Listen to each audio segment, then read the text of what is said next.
You know it. Peace, this medicine man.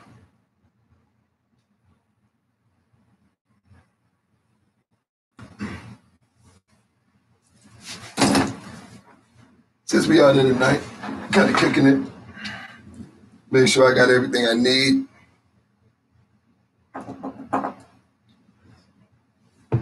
Let me set this candle right there. I like this candle right there. Got it working with me.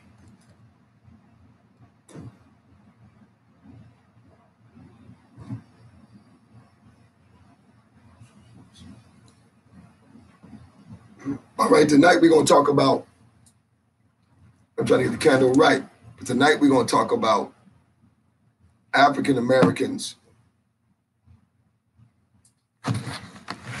and roots. You know, working roots to African Americans, what it really is. For the most part, when we work in our roots, the African American perspective of roots is what's most important, because we define what hoodoo is, we define what roots is based on the African American culture and the way that we perpetuate our culture in the face of everybody else. You see, one of the things that we've been losing track of as African Americans is that we separate things from our bloodline that should naturally go into our bloodline. Hoodoo, working roots, is not limited to just root working. Working your roots really means to work every ancestral element that's within your bloodline. That's the most important thing when understanding the conceptualization of roots. So when you have a family, let's say this particular family, and let's go off. This particular family has, let's say, the mother of this family is a root worker, okay? And she marries someone who's a Babalawo. How does that explain the roots of the children in the family?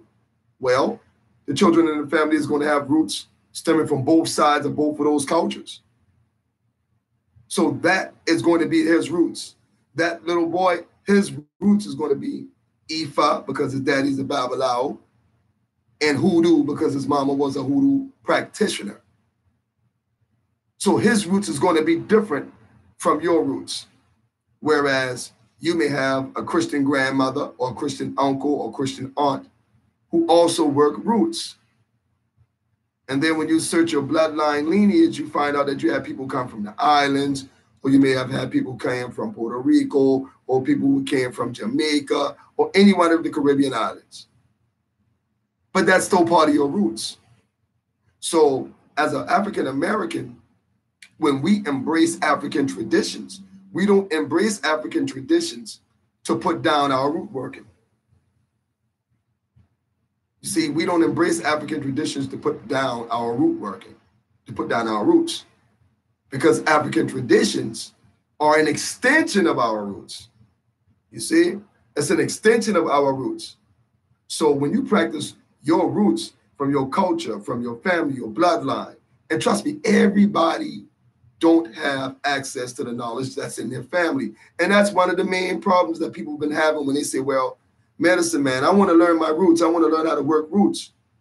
But the main problem be, I don't know how to get the information out of the people in my family. So how do I do that? You see what I'm saying? How do you do that? You have to talk to the old people. I've said it before. You have to talk to the old people. You have to talk about making medicine. Because there was a time in the 1960s and the early 1950s where Black people really couldn't go into clinics. So our ancestors, our older people in our family had to resort to the knowledge that they had of making roots and making medicine. You see? Because the making of the medicine is where the making of the magic is really at. If you find an old person that know how to make medicine, you found an old person that know how to work roots. And that's how it works. So for us, working our roots is more than just working hoodoo. Working your roots is totally connected to all of your ancestral energies. Totally connected to it. So if you began in hoodoo and the spirits that talk to you, your ancient indigenous ancestors that talk you through hoodoo may lead you to voodoo, if that's what your ancestors want, if that's what your ancestors say. Many of us have the type of ancestors where it ain't gonna lead you nowhere other than developing your own spiritual powers and your own spiritual gifts. Because initiation is not for everybody. It's only for some people. Some people are already connected to all of their ancestors, and all they have to do is live it out. While other people have to search and connect, search and connect. Because everybody has a different destiny. Everybody has a different purpose. Some people's purpose may be, excuse me, more intense than others. Some people search may be more spiritual than others. When we come into this world, when we reincarnate back into this world, we all reincarnate under different levels and different agreements. You see? So whereas one person can live a spiritual life without an initiation, without any spiritual training, because the spirits automatically communicating with that person. You see? And that could be based on a last past life karmic experience. Because in your past life, if you reached a certain level of development in your past life, then when you come back into the world in this new life, you won't need all of that spiritual training and spiritual perceptions and, spiritual awareness. You won't really need that because you accomplished that in your last life. This explains why there are so many people in the world who are non-spiritual outwardly, but they're successful. You'd be like, well, why so-and-so don't go to church? Why so-and-so don't work with voodoo and hoodoo? Why so-and-so don't do nothing spiritual? But yet they're full of blessings. See? You can't judge your life based on nobody else's life. Because that person in their past life, they may have accomplished all of their spiritual goals.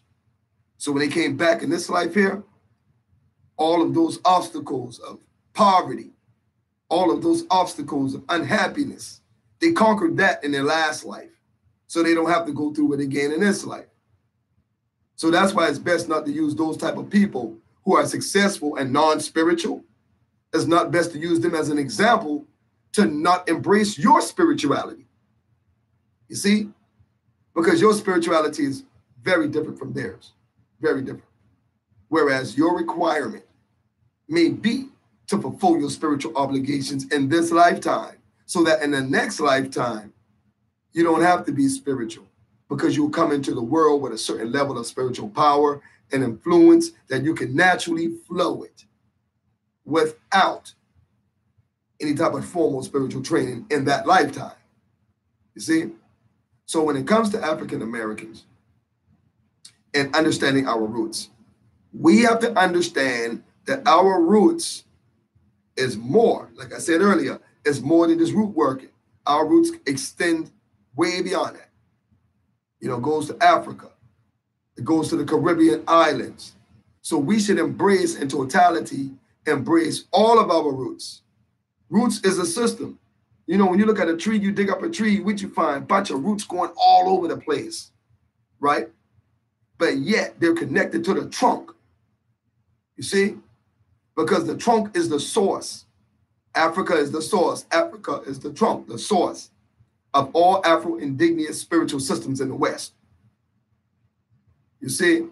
So when we connect here, we have to connect back in Africa, because this is the homeland of the spirits that we paying homage to. And a lot of times, people don't want to go to Africa. People don't want to connect with Africa because they think they got everything in their hands. Oh, we got it all. We got us. But really, you got nothing. Because the true homage and true respect to the ancestors is not given. Only superficial respect and homage is actually being given out here to the ancestors. That's why in our root working, what we do, we put the ancestors first. We work with the ancestors. Then we move on to working with nature spirits, because we understand that the ancestors are the gate openers to all spirits coming into this realm, into your life. And if the ancestors don't approve it, it won't happen. You see? So for the most part, when we understand our roots, we have to understand the totality that our roots is all of our spiritual perceptions. All of it is called roots. So if you practice hoodoo, if you practice voodoo, if you practice any indigenous spiritual system, all of that, the compilation of all of that together is roots. Okay? Roots is everything of the Afro-Indigenous experience in the Americas. That's roots, because all of them are connected to you. At some form or fashion, all of them connected to you. All the ancestors are connected to you through Ifa. All of the ancestors are connected to you through Palo, Kimbanda, Umbanda, Obea.